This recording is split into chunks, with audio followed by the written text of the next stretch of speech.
റിയലായിട്ട് അനുഭവിച്ചറിഞ്ഞൊരു കേസാണിത്. അതുകൊണ്ട് എനിക്ക് ധൈര്യമായിട്ട് പറയാം, ലാഡെൻസിറ്റ ആ ഒരു പേര് നിങ്ങളുടെ മനസ്സിലുണ്ടെങ്കിൽ നിങ്ങൾക്ക് ധൈര്യമായിട്ട് വന്നിട്ട് ഡോക്ടറെ കൺസൾട്ട് ചെയ്യാം. നിങ്ങൾക്ക് അതിനൊരു സൊല്യൂഷൻ എന്തായാലും ഇവിടുന്ന് കിട്ടുന്നതാണ്. ഹായ്, എൻ്റെ പേര് മനീഷ് മോഹൻ.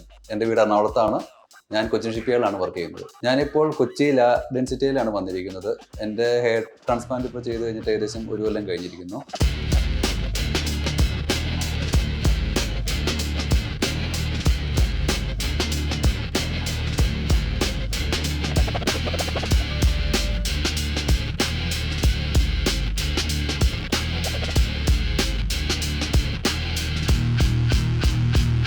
ഞാൻ 2025 ജൂലൈ 14 ഇവിടെ ഹെയർ ട്രാൻസ്പ്ലാന്റ് ചെയ്തത്. ഏകദേശം ഒരു 3100 ഗ്രാഫ്റ്റ് ആണെന്ന് എനിക്ക് ഹെയർ ട്രാൻസ്പ്ലാന്റിന് വേണ്ടി വന്നത്. ചെറുപ്പം മുതലേ മുടിയുടെ കേസിൽ ഞാൻ അത്ര കൺസേൺ അല്ലായിരുന്നു. പക്ഷേ കുറച്ച് ആളുകൾക്ക് മുമ്പ് മുടി എൻ്റെ നല്ലോണം കൊഴിഞ്ഞ് ആൾക്കാരിങ്ങനെ ഓരോന്ന് അഭിപ്രായം പറഞ്ഞു തുടങ്ങുമ്പോഴാണ് മുടിയെപ്പറ്റി ഞാൻ കൂടുതൽ കൺസേൺ ആയി തുടങ്ങിയത്. അത് ഓരോരുത്തരുടെ അഭിപ്രായം കേട്ടിട്ടാണെങ്കിൽ എൻ്റെ കോൺഫിഡൻസ് ലെവൽ വല്ലാതെ അങ്ങ് താന്നു പോയായിരുന്നു.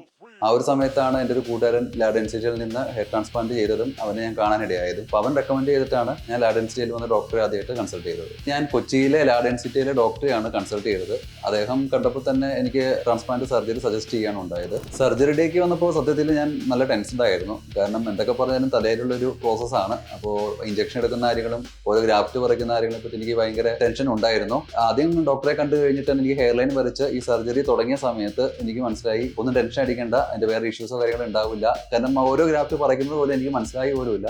ഉച്ചയ്ക്കാണെങ്കിലും അവിടെ ഫുഡ് കഴിക്കാൻ ഇവർ തന്നെ അതിനുള്ള അറേഞ്ച്മെന്റ് ചെയ്തിട്ടുണ്ടായിരുന്നു. അതും പ്രത്യേകം പറയേണ്ട ഒരു കാര്യമാണ്. അവിടുത്തെ ആ ഒരു ചേച്ചിമാരുടെ ഒരു സ്നേഹം വരെ എൻ്റെ മനസ്സിൽ അത് ഇപ്പോഴും ഉണ്ട്. അതിന് ഈച്ച് ആൻഡ് എവരി പേഴ്സൺ നമ്മളെ അത്രയും കൺസേൺ ആയിട്ടാണ് ഇവിടെ ഓരോ കാര്യങ്ങൾ ചെയ്തത്. രാവിലെ ഒരു 8 മണിക്ക് തുടങ്ങിയ പ്രോസസ് ആണെങ്കിലും വൈകിട്ട് ഒരു 5:30-6 മണി വരെ ഈ പ്രോസസ് ഉണ്ടായിരുന്നു.